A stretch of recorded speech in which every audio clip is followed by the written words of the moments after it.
जो जेपीएससी एक आंसर की नहीं निकाल पाता है, 14 जेपीएससी का आंसर की पूरा गलत आ गया था। दूसरे बार वो 11 क्वेश्चन को गलत रखा। उसके बाद फिर प्रभात खबर आप ही के द्वारा वो आंसर की 9 को चेंज किया और अभी भी 2 गलती है। जो आंसर नहीं बना पाता है वो चला गया था ऑनलाइन मार्किंग सिस्टम के ऊपर। 11 to 13 जेपीएससी एक ऐसा जेपीएससी है जो मैं बताना चाहूँगा कि आज तक का जो जितना करप्शन का लेवल है ना, वो भी झारखंड में वो पार कर चुका है। इसने एसओपी को वॉयलेट कर दिया पूरा।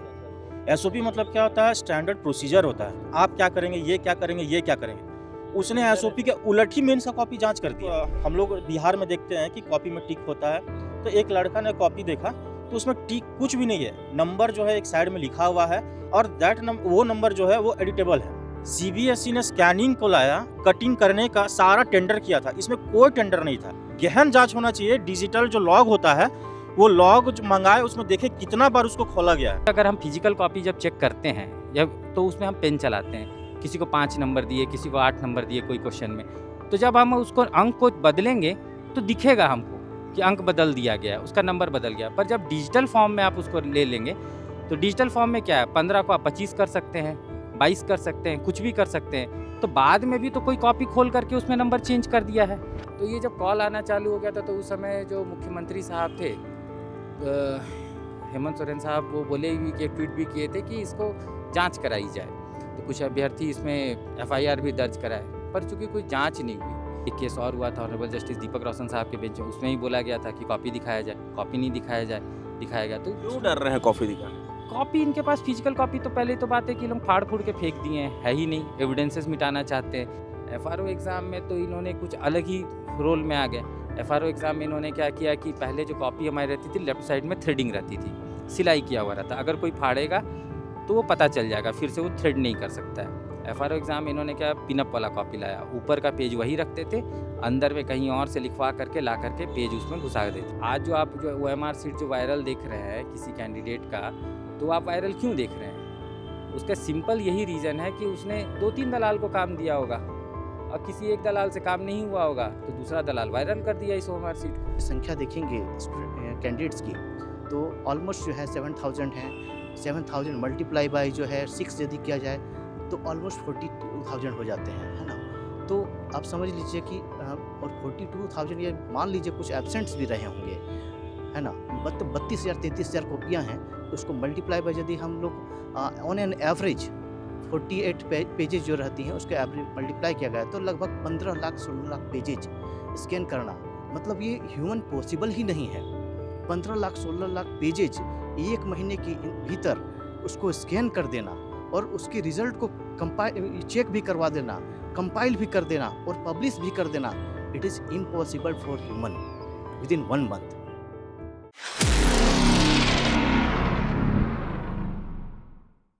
इस वक्त झारखंड में एक ही विषय चर्चा में है और वो है जेपीएससी जेएसएससी में भ्रष्टाचार हुआ, करप्शन हुआ, जो भी सब यूज़ कर ले हिंदी में इंग्लिश में। बातें सब कोई कर रहे हैं, कहानियाँ सब कोई बता रहे हैं, लेकिन कोई ये नहीं बता रहा है कि ये भ्रष्टाचार हो कैसे रहा था, कहानियाँ गढ़ी कैसे जा रही थी और ये कितनी गहरी थी और इसके पीछे क्या कुछ हो रहा था। हमारे साथ कुछ अभ्यर्थी हैं, पिटिशनर भी हैं। 11 to 13 जेपीएससी के पिटिशनर हैं हमारे साथ और 14 जेपीएससी के बारे में भी हमें बताएंगे और उसके पहले भी जो जेपीएससी में धांधलियाँ हुई उसे लेकर के केस किए हैं। वैसे अभ्यर्थी भी हमारे साथ हैं जो कि अपना परिचय नहीं देना चाहते हैं। इनमें से कुछ लोग ऐसे हैं कि वो चाहते हैं कि कोर्ट के सामने उनका परिचय, वो थोड़ा सा गुमनाम रहना चाहते हैं, अपना परिचय वो देना नहीं चाहते हैं। लेकिन कुछ लोग हैं जो सामने आ करके भी बात करना चाहते हैं, तो हम उनसे बात करेंगे और जानेंगे कि ये जो भ्रष्टाचार की कहानी है इसके सिरे कैसे हैं और किस किस तरीके से ये कहानियाँ गढ़ी गई हैं। तो क्या नाम हो आपका? रविशंकर जी, आप मुझे बताएं कि डिजिटल इंडिया के दौर में जेपीएससी की कहानी क्या कुछ कहती है? देखिए 11 to 13 जेपीएससी एक ऐसा जेपीएससी है जो मैं बताना चाहूँगा कि आज तक का जो जितना करप्शन का लेवल है ना, वो भी झारखंड में वो पार कर चुका है। वो 11 to 13 में एक्चुअली इसमें ऐसा कंडीशंस ले आया गया टीएसआर के द्वारा। टीएसआर ही ने इसको कंडक्ट कराया, जो एजेंसी आप देख रहे हैं। जैसा हम लोग को पता चला है। इसने क्या किया, इसने एसओपी को वॉयलेट कर दिया पूरा। एसओपी मतलब क्या होता है, स्टैंडर्ड प्रोसीजर होता है, आप क्या करेंगे, ये क्या करेंगे, ये क्या करेंगे। उसने एसओपी के उलट ही मेंस का कॉपी जांच कर दिया, और मेंस का कॉपी जांच करने के बाद उसने क्या किया कि उसमें जैसे हम लोग बिहार में देखते हैं कि कॉपी में टिक होता है, तो एक लड़का ने कॉपी देखा तो उसमें टिक कुछ भी नहीं है, नंबर जो है एक साइड में लिखा हुआ है, और वो नंबर जो है वो एडिटेबल है। तो 11 to 13 मतलब जेपी मेंस की कॉपी जो है वो एडिटेबल है, ये इट मींस कि पेंसिल से लिखा होगा और उसमें मतलब कहीं कोई टिक नहीं किया हुआ। वही मैं बताना चाहूंगा कि इसमें जब प्रोसीजर को फॉलो नहीं किया गया, कौन क्या करेगा। सीबीएसई ने स्कैनिंग को लाया, कटिंग करने का सारा टेंडर किया था, इसमें कोई टेंडर नहीं था, और इन्होंने उस प्रोसीजर में चला गया ऑनलाइन मार्किंग सिस्टम में। जब सीबीएसई ऑनलाइन मार्किंग सिस्टम नहीं कर पाया टेंडर के बाद, तो ये कैसे आप सुनिश्चित किए कि आप बिना एसओपी के ही कर दिए, और नंबर इसमें जो है एडिटेबल नंबर था इसमें, और एडिट करके नंबर बढ़ाया गया होगा तभी इतना कट ऑफ गया है इसमें। आप देखिए जब कॉपी में सिग्नेचर नहीं है, इनएलिजिबल टीचर को लाएगा, ये सारा हम लोग को लगता है कि ये ब्लैक लिस्टेड जो एजेंसी है इन्हीं के द्वारा ये पायलट प्रोजेक्ट चलाया गया। ये पायलट प्रोजेक्ट जब यहाँ सक्सेस हुआ, उसके बाद आप देखिए दर बदर वो बढ़ते रहा। एफएसओ देखिए आप, सॉरी एफआरओ देखिए, एसीएफ को देखिए, फिर 14 जेपीएससी भी यही सिस्टम से जा रहा था। ऑनलाइन मार्किंग सिस्टम जो है वो एसओपी के खिलाफ है, और वो सिस्टम बिना एसओपी का जब कुछ भी आता है कि आप क्या करिएगा, वो क्या करिएगा, जहाँ किसी का अकाउंटेबिलिटी है ही नहीं, यहाँ कहीं ट्रांसपेरेंसी है ही नहीं, तो हम कैसे इस। और एक मजे की बात है कि अगर ये जेपीएससी में सुनने पहले आ रहा था कि लड़का लोग को कॉल आ रहा है, तो लड़का लोग का जो कॉल आ रहा था और आज के न्यूज़पेपर में जो आया हुआ है, दोनों मेल खा रहा है।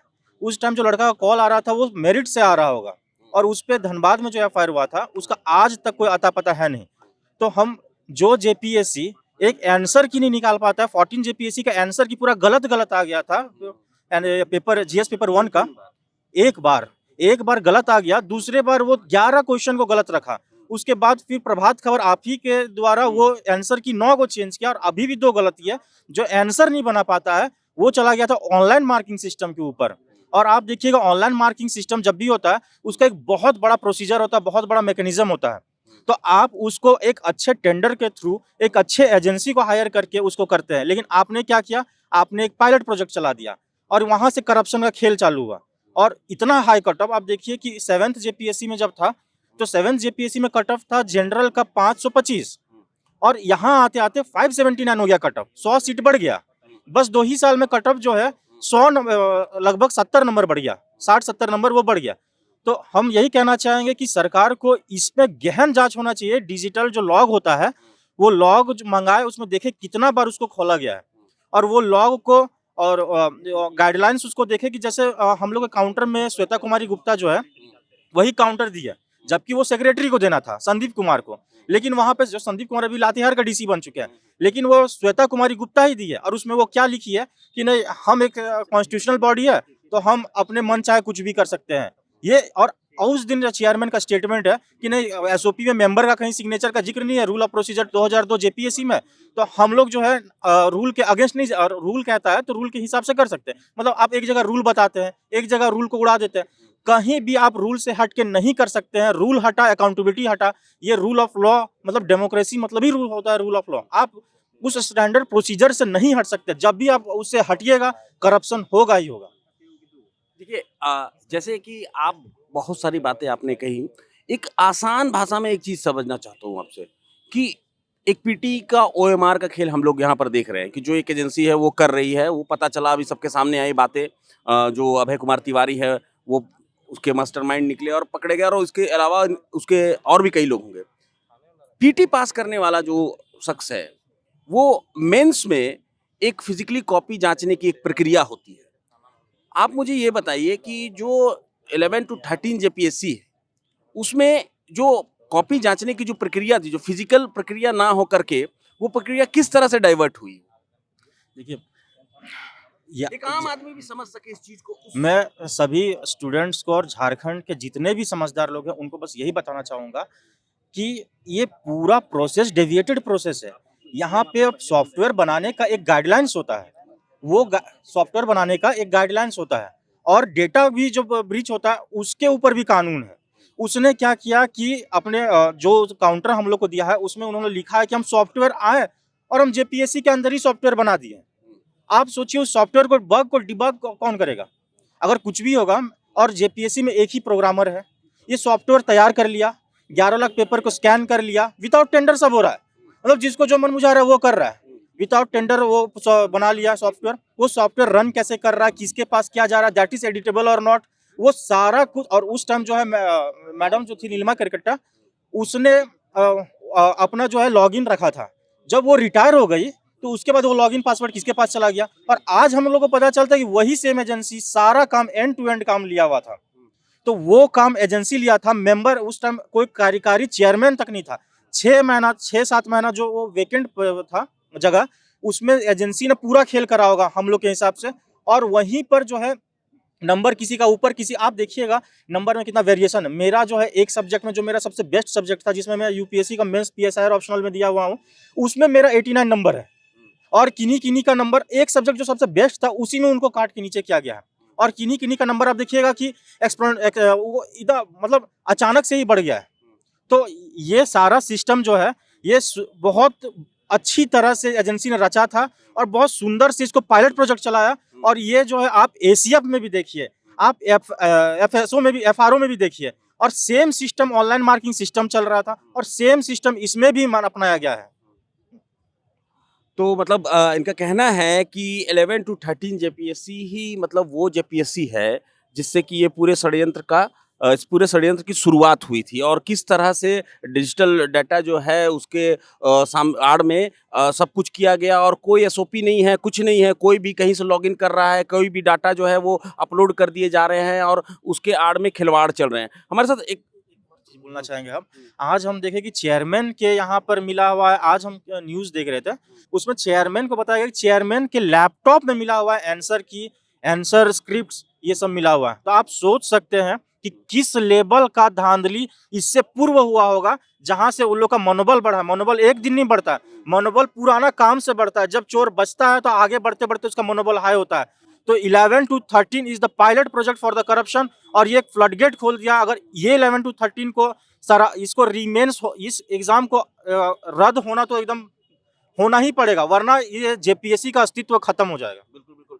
तो एक और अभ्यर्थी है हमारे साथ और वो अपना मतलब परिचय नहीं देना चाहते हैं क्योंकि कुछ सिक्योरिटी रीजंस है, और ये हमें बताएंगे कि ये जो 11 to 13 जेपीएससी है, जो कि एक शुरुआत मानी जा रही है इस तरह की डिजिटल हैकिंग की, ये पिटिशनर भी हैं, और इन ये जो बताएंगे वो सुन करके आपको बहुत हैरानी होगी।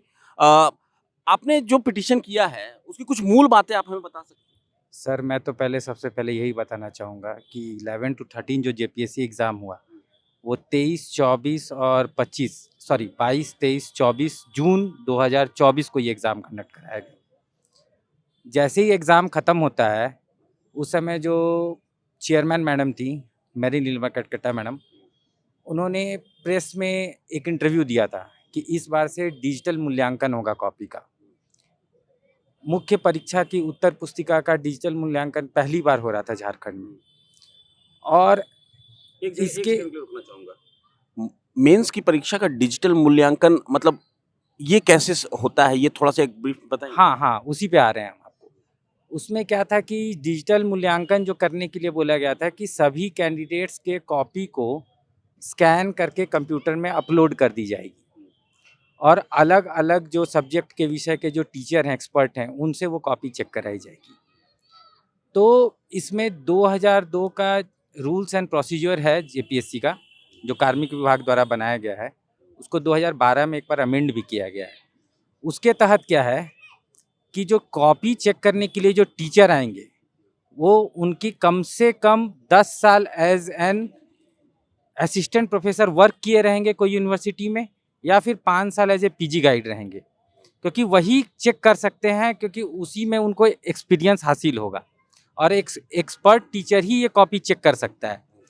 तो इसमें क्या किया गया कि जब इनके पास टीचर अवेलेबल नहीं थे, तो इन्होंने क्या किया कि एक विषय का, जैसे खोटा हो गया, रीजनल लैंग्वेज के, इन्होंने किसी भी टीचर को बुला लिया जिनके आप लोग उनके पास वो अर्हता थी ही नहीं, उनसे इन लोगों ने कॉपी चेक करवा लिया। अब आते हैं कि डिजिटल रिकॉर्ड है, ये ऑन रिकॉर्ड है क्योंकि ये पेपर में भी छपा हुआ था। फिर हम लोग ने इसी चीज़ को लेकर के कोर्ट में रिट भी दायर किया। उस रिट में जेपीएससी का जवाब आया था कि हमारे पास उस समय टीचर्स अवेलेबल नहीं थे और हमने नॉर्म्स को रिलैक्स किया था। तो नॉर्म्स को जब रिलैक्स किए थे तो नॉर्म्स रिलैक्स क्या वो स्वतः कर सकते हैं? क्योंकि कोई भी चीज़ जो जेपीएससी का रूल्स एंड प्रोसीजर में चेंज करने का ये कार्मिक का अधिकार है। वो अपने से कैसे नॉर्म्स को रिलैक्स कर दिया? अगर आपने नॉर्म्स को रिलैक्स भी किया तो क्या किसी कमिटी का गठन किया? कब किया कमिटी का गठन? उसके रिगार्डिंग इन्होंने कोई पेपर नहीं दिया, कोई डॉक्यूमेंट्स नहीं दिया, कोई एविडेंसेस नहीं दिया, सिर्फ मौखिक रूप से बोल दिया है कि हमने नॉर्म्स को रिलैक्स कर दिया है। अब आते हैं डिजिटल मूल्यांकन पे। जब जेपीएससी में सेंट्रलाइज्ड चेकिंग की बात रहती है कि टीचर भी वहीं आएंगे कॉपी चेक करने के लिए और कॉपी भी वहीं रहेगी चेक करने के लिए, तो सारा चीज़ जब वहाँ है तो फिजिकल कॉपी आप चेक करा लीजिए। रूल्स एंड प्रोसीजर ये बोलता है कि जो कॉपी रहती है अभ्यर्थी की, उसको पहले डेप्यूटी कलेक्टर के नीचे रैंक के जो अधिकारी हैं वो नहीं रह सकते हैं। उससे ऊपर रैंक के अधिकारी हैं, वो उसमें कोडिंग करेंगे पहले। तो पहले तो कोडिंग होगी इस कॉपी की, जिसमें मास्किंग कहते हैं जिसको, कि जिसमें अभ्यर्थी का नाम, रोल नंबर ये सब छुपा दिया जाता है और एक सीक्रेट कोड दे दिया जाता है। उसके बाद 300 के बंडल में वो हेड एग्जामिनर को दे दिया जाता है और हेड एग्जामिनर क्या करते हैं कि वो फिर बाकी जो एग्जामिनर रहते हैं उनको देते हैं चेक करने के लिए वो। और उसमें भी एक है कि 25 कॉपी वो एक दिन में चेक करते हैं और वो चेक करके बाद में हेड एग्जामिनर को वापस कर देते हैं। पर इस बार क्या किया गया कि चूंकि 5500 अभ्यर्थी अपीयर किए थे एग्जाम में, एक अभ्यर्थी 6 पेपर लिखा है, तो टोटल आपका कॉपी ही हो गया करीब करीब आप जोड़ लीजिए 30,000 कॉपी, 35,000 कॉपी। तो 35,000 कॉपी को इन्होंने स्कैन कर दिया। 35,000 कॉपी स्कैन की इन्होंने। 35,000 कॉपी और हर एक कॉपी में 40 पेज। इसको इन्होंने पहले स्कैन कर दिया। तो स्कैन कैसे कर दिया? आपके पास तो मैन पावर ही नहीं है ना। 2016-17 में आपका लास्ट एनुअल रिपोर्ट बोलता है कि आपके पास टोटल 10 कंप्यूटर ऑपरेटर हैं। अभी तो ये तो एनुअल रिपोर्ट गवर्नर साहब को देते भी नहीं है, पता नहीं क्यों नहीं देते हैं और कोई मांगता भी नहीं है। पब्लिक डोमेन में रहता नहीं है, इनका रूल्स एंड प्रोसीजर नहीं रहता है, किसका क्या कार्य है कुछ नहीं रहता है। तो इन्होंने सारे कॉपी को स्कैन कैसे कर लिया और किसके द्वारा करवा लिया? क्या आपके पास स्कैनिंग का उतना मशीनरी थी? इन्होंने क्या करते हैं कि जो ये लोग करते क्या है एक्चुअली, एक कटर मशीन आती है, वो कटर मशीन में क्या करते हैं कि कॉपी को साइड से काट देते हैं। साइड से थ्रेडिंग कट गई, एक बार पंच किए 500 कॉपी और 500 कॉपी पहला पेज के हिसाब से वो फोल्डर बनते हुए चले जाता है। तो उसमें हर एक पेज स्कैन हुआ है कि नहीं हुआ है इसकी गारंटी कैसे आएगी? और ये आप ही का कॉपी है ये कैसे पता चलेगा? उसके बाद ये कॉपी चेक करके उसमें भी डिजिटल मार्किंग होता है। जैसे अगर हम फिजिकल कॉपी जब चेक करते हैं या तो उसमें हम पेन चलाते हैं, किसी को 5 नंबर दिए, किसी को 8 नंबर दिए कोई क्वेश्चन में, तो जब हम उसको अंक को बदलेंगे तो दिखेगा हमको कि अंक बदल दिया गया है, उसका नंबर बदल गया। पर जब डिजिटल फॉर्म में आप उसको ले लेंगे तो डिजिटल फॉर्म में क्या है, 15 को आप 25 कर सकते हैं, 22 कर सकते हैं, कुछ भी कर सकते हैं। तो बाद में भी तो कोई कॉपी खोल करके उसमें नंबर चेंज कर दिया है, जिसकी आशंका बहुत ज़्यादा है, जिसमें जवाब ये आयोग साइलेंट है इसमें। लोगों को कभी कॉपी दिखाई गई? मैं आ रहा हूँ उस मुद्दे पे आ रहा हूँ। एक्चुअली क्या है कि इन्होंने क्या कर देते हैं कि कॉपी को साइड से काट देते हैं, पंच कर दिए। उसके बाद क्या हुआ कि सब को जिसका भी है सब्जेक्ट वाइज मार्क्स आ गया। मार्क्स आ जाने के बाद एक एक्सेल शीट में मार्क्स तैयार हो जाता है। तो जो भी व्यक्ति वो एक्सेल शीट को एक्सेस कर लेगा वो तो मार्क्स चेंज कर सकता है ना। अगर मुझे कोई सब्जेक्ट में 70 नंबर आया है और हम चाहते हैं कि मेरा मार्क्स बढ़ जाए तो 70 से वो 80 नंबर कर देगा वो एक्सेल शीट में। कॉपी में भले कुछ भी नंबर रहे, तो वो तो क्योंकि फिजिकल कॉपी में तो नंबर है नहीं, वो तो डिजिटल कॉपी में नंबर है, तो मार्क्स तो चेंज हो जाएगा। अब इन्होंने क्या किया कि 31 जुलाई को उस समय 2024 को मैडम ने एक नोटिस दिया कि 2nd वीक ऑफ अगस्त 2024 से आप लोगों का इंटरव्यू होगा। इसका मतलब 1 महीना या फिर 35 दिन में इन्होंने कॉपी चेक कर लिया होगा सारा चीज़। 1 महीना या 35 दिन में आप सोच सकते हैं 40,000 कॉपी को स्कैन कर लेना, चेक कर लेना, उसके बाद उसको स्क्रूटनी कर लेना, नंबर सारा चीज़ कर देना। उसके बाद मतलब 26 साल में 14 जेपीएससी हुई है, जिसमें कि 7 या 8 ही गिनती होगी, क्योंकि 8 गिनती में गिनी जाएगी, बाकी जो जेपीएससी एक साथ में कंक्लूड करके ली गई थी। तो इतना उस टाइम पे मतलब ये एक्टिव नहीं थे, लेकिन 11वीं से 13वीं जेपीएससी में इतनी सारी कॉपी को स्कैन करके 1 महीने में उसका मूल्यांकन करके और सब कुछ क्लियर कर दिया जेपीएससी ने। वाह, अच्छा बात है। आगे उसके बाद क्या करते हैं कि मैडम वहाँ से चली जाती हैं 20 अगस्त के आसपास वो रिज़ाइन दे करके चले जाते हैं। आयोग जो है वो लावारिस हो जाता है, कोई चेयरमैन रहते नहीं है। सारा का सारा काम दिया रहता है यही टीएसआर डेटा प्रोसेसिंग कंपनी को। और ये टीएसआर डेटा प्रोसेसिंग कंपनी जो है, इसको लास्ट जो टेंडर दिया गया था, ये जून 2023 में टेंडर दिया गया था। जून 2023 में टेंडर देने के बाद इस कंपनी को जेपीएससी एम्पैनल्ड कर लेती है और सारा काम जितना भी एग्जामिनेशन है उसमें, चूँकि एसओपी जो है, जिसको रूल्स एंड प्रोसीजर 2002 बोलता है कि अगर किसी एग्ज़ाम में 500 से ज़्यादा अभ्यर्थी शामिल होते हैं तो पीटी एग्ज़ाम कराया जाएगा और पीटी एग्ज़ाम किसी थर्ड पार्टी एजेंसी के द्वारा कराई जाएगी। तो सिर्फ़ और सिर्फ पीटी एग्ज़ाम और आपका पोस्ट एग्ज़ामिनेशन वर्क, जिसमें कि रिज़ल्ट तैयार करना और ये सब में उनकी सहायता ली जाती है, बाकी कोई उनका काम नहीं है। पर इस एग्ज़ाम में क्या था कि मेंस के कॉपी भी वो लोग स्कैन कर लिए, सारा चीज़ उन्हीं के पास था। अब क्या था कि इनका आते हैं कि अब जैसे कि जो भी कॉपी जो चेक हुआ, सारा मार्क्स गया, तो इनका एक सेंट्रल सर्वर रहता है और मैडम के निगरानी में था वो चीज़ कि किसको कितना मार्क्स मिल रहा है, क्या मिल रहा है। जब मैडम चली गई वहाँ से, तो इन्होंने क्या किया, ये कंपनी वाले ने क्या किया कि जो सॉफ्टवेयर था, और हम लोग को ये भी बताया गया था कि जिस सॉफ्टवेयर के द्वारा ये कॉपी चेक करवाए हैं, एक सॉफ्टवेयर था, सॉफ्टवेयर के द्वारा, तो ये बोले थे कि हम लोग वो सॉफ्टवेयर इन हाउस डेवलप किए हैं। तो इन हाउस आप एक दिन में कैसे टेक्निकल एक्सपर्ट के सामने डेवलप कर सकते हैं? आप डेवलप कर ही नहीं सकते, आपके पास टेक्निकल टीम ही नहीं है, तो आप कैसे डेवलप कर सकते हैं सॉफ्टवेयर को? तो सॉफ्टवेयर डेवलप हो ही नहीं सकता है पहले, क्योंकि देखिए आज के डेट में क्या है, इन्फोसिस का फिनाकल है, फिनाकल के ऊपर बहुत बड़ा बड़ा बैंक वर्क करता है, तो उसको डेवलप करने में 2 साल 5 साल लगता है। वो अपना सर्वर अपना खुद का वहाँ रखता है, क्योंकि सर्वर सबसे सिक्योर सिस्टम रहता है। इन्होंने क्या किया, जो कंपनी जो थी, जो सॉफ्टवेयर था, वो सॉफ्टवेयर को इन्होंने फिर से रन कर दिया। जैसे ही हम एक बार सॉफ्टवेयर को फिर से रन करेंगे तो क्या होगा कि जो एडमिन है वो एडमिन वहाँ से हट जाएगा, फिर से मास्टर एडमिन क्रिएट हो जाएगा। मास्टर एडमिन क्या करेगा कि एडमिन को बनाएगा, एडमिन क्या करेगा, यूज़र को बनाएगा। ये क्या करते थे कि वहाँ से ये सारे का डेटा ले लिए, जितने भी कैंडिडेट्स था, उनका रोल नंबर, उनका नेम, उनका फादर नेम, उनका आधार कार्ड, क्योंकि ओटीआर भी यही भरवाए थे और बायोमेट्रिक भी यही लिए थे। फिर इन्होंने क्या किया कि सब कैंडिडेट को कॉल करने लगा कि आपका इतना नंबर है, आपको उतना नंबर है, आपको एग्ज़ाम पास करा देते हैं, आपको ऐसे कर देते हैं। उसी के आड़ में ये पैसा मांगते थे। उस वक्त जो क्लाइंट ढूंढे जा रहे थे मेंस पास किए हुए, पीटी के टाइम से ही ये कॉल शायद आना शुरू हो गया था। नहीं, ये तो उस समय आना, सितंबर अक्टूबर के समय में ये कॉल आना चालू हो गया था। तो ये जब कॉल आना चालू हो गया था, तो उस समय जो मुख्यमंत्री साहब थे, हेमंत सोरेन साहब, वो बोले भी कि ट्वीट भी किए थे कि इसको जांच कराई जाए। तो कुछ अभ्यर्थी इसमें एफआईआर भी दर्ज कराए, पर चूंकि कोई जांच नहीं हुई। जांच तो करना ही चाहिए था, क्योंकि डिजिटल डेटा प्रोटेक्शन एक्ट है इंडिया में। अगर किसी का डेटा फिड्यूशियरी अगर किसी का डेटा ले लेता है और वो डेटा ब्रीच हो जाता है, तो उसके ऊपर 100 करोड़ तक का फाइन है। तो इसमें जांच क्यों नहीं की गई? इतना संवेदनशील डेटा वहाँ से कैसे गायब हो गया? और सभी स्टूडेंट्स का आप डेटा ले रहे हैं, उसको फ़ोन कर रहे हैं कि आपका इतना नंबर है, आपका उतना नंबर है। ये फ़ोन करके फिर आप क्या कर रहे हैं? उससे फिजिकल कांटेक्ट कर रहे हैं, फिर उससे पैसा ले रहे हैं, फिर उसका कॉपी दिखा रहे हैं, या जो भी कर रहे हैं। आज जो समझ में आ रहा है कि किन्हीं के सिस्टम में 2-4 कॉपी दिखा, वो उसी का नतीजा है कि वो वहाँ से कॉपी ले लिए हैं किसी का, वो कैंडिडेट को दिखाए होंगे, उसी के आड़ में वो पैसा लिए हैं और पैसा लेकर के यही सब काम किए। यही सब चल ही रहा है इसमें। उसके बाद क्या करता है कि जब हम लोग इसके ऊपर जब केस करते हैं और सारा चीज़ करते हैं, तो जेपीएससी का जवाब इसमें बहुत घुलमुल जवाब रहता है। पहले तो वो जवाब देता है कि हम जो है सारा नॉर्म्स को रिलैक्स किए हुए थे, जो कोई एविडेंस देता नहीं है।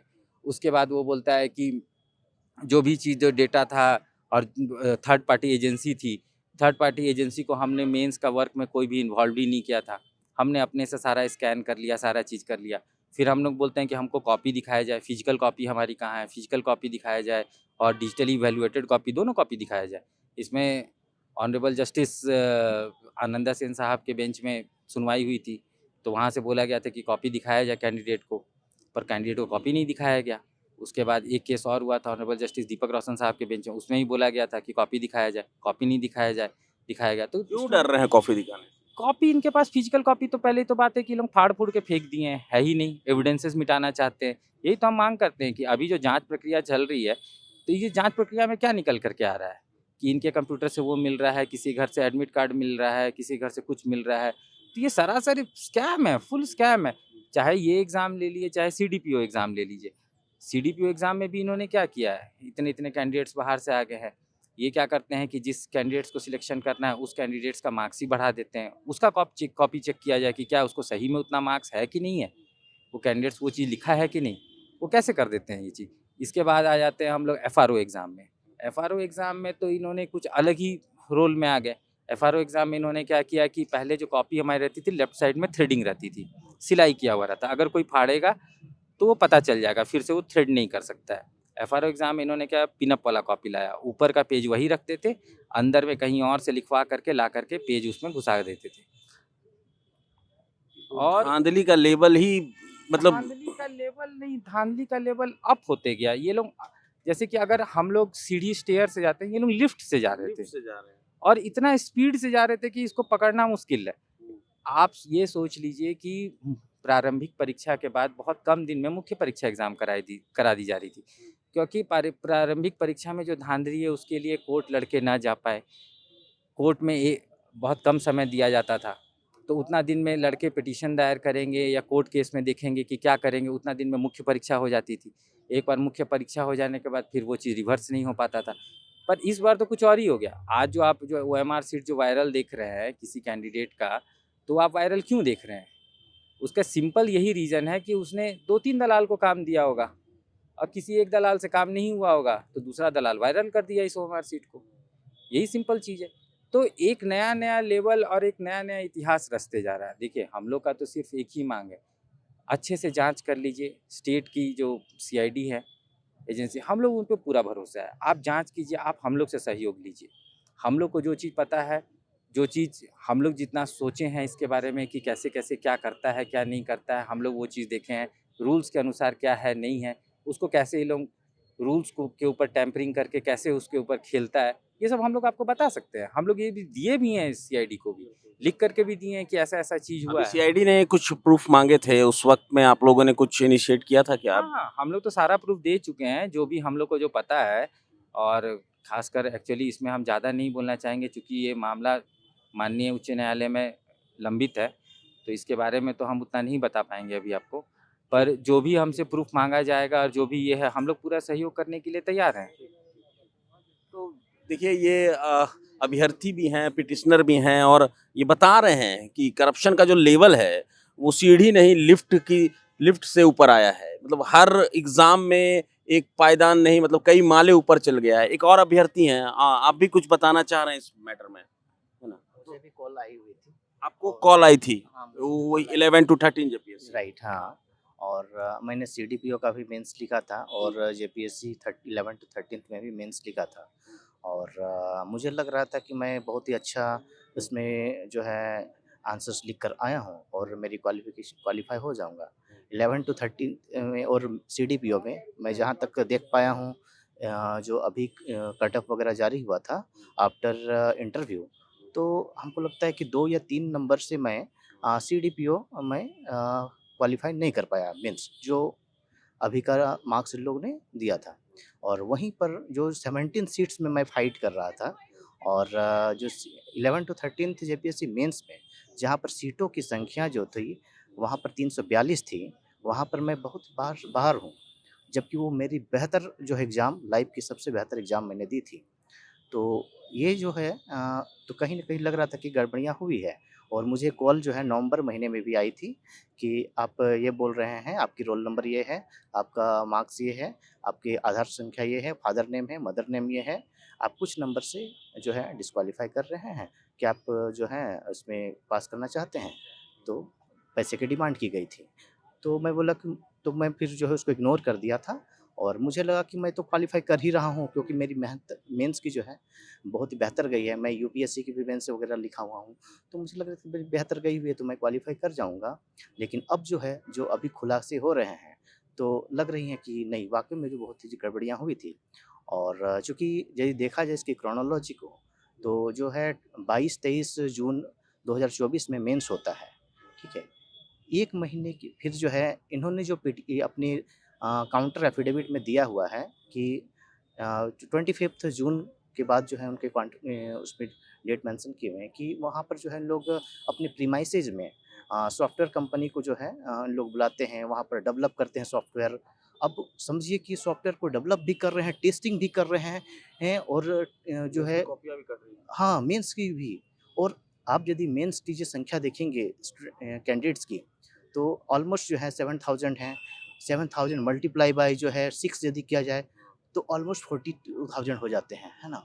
तो आप समझ लीजिए कि और 42,000 ये मान लीजिए कुछ एब्सेंट्स भी रहे होंगे, है ना? 32,000 33,000 कॉपियाँ हैं, उसको मल्टीप्लाई बाय यदि हम लोग ऑन एन एवरेज 48 पेजेज़ जो रहती हैं उसके एवरेज मल्टीप्लाई किया गया तो लगभग 15 लाख 16 लाख पेजेज़ स्कैन करना, मतलब ये ह्यूमन पॉसिबल ही नहीं है।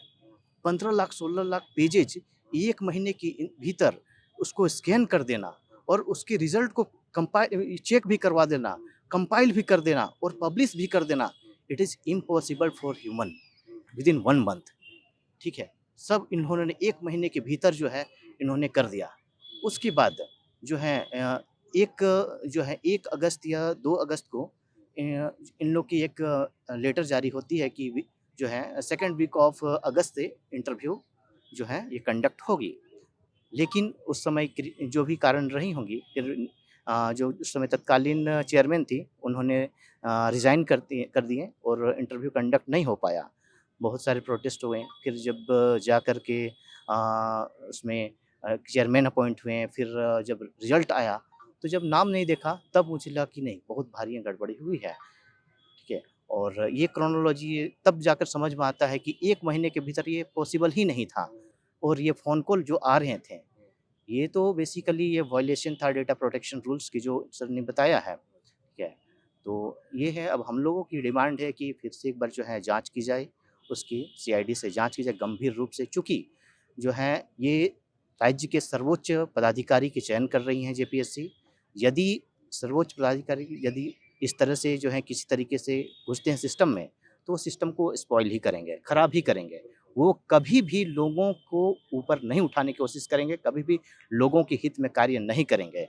इसलिए हमारे माननीय मुख्यमंत्री से माँग है कि उस जो है 11 टू 13 के फिर से एक जो अपने स्तर पे सीआईडी की जाँच की जाए और तत्कालीन जो है पहले जो अभी ट्रेनिंग चल रही हैं, आज भी जो है एक पत्रकार में पता चला है कि उस समय जो एक मास्टरमाइंड थे सॉल्वर गैंग के, उन्होंने 11 टू 13 पे अभी ट्रेनिंग भी चल रही है। डिप्टी कलेक्टर पोस्ट में हाँ, उनकी ट्रेनिंग चल रही है। तो ये सब जो खुलासे हो रहे हैं, तो ये जो है मतलब लग रहा है कि नहीं, ये एकदम सच्चाई है बातों में। तो मुख्यमंत्री से यही माननीय मुख्यमंत्री से यही गुज़ारिश है, ये प्रार्थना है कि उसकी जाँच की जाए और जो है हम लोग को न्याय भी मिले उनके स्तर से, चूँकि वो मुखिया हैं हमारे राज्य के, हमारे गार्जियन हैं, सब कुछ है हमारे। यदि इस राज्य की उनको बेहतरी चाहिए, तो एक अच्छे पदाधिकारी की नियुक्ति करनी होगी, नहीं तो सिस्टम इस तरह से गड़बड़ होते जाएँगे और जो हमारे अभी युवा पीढ़ी हैं, उनके भविष्य भी खतरे में खराब ही होते जाएँगे और हाँ, ये तो डेटा प्रोटेक्शन लॉ भी जो है ये वायलेट कर रही हैं, जो सेंट्रल गवर्नमेंट के द्वारा डेटा प्रोटेक्शन रूल्स के अगेंस्ट में है, जो कि जो डेटा जो हम लोग की ब्रीच हुई है ना?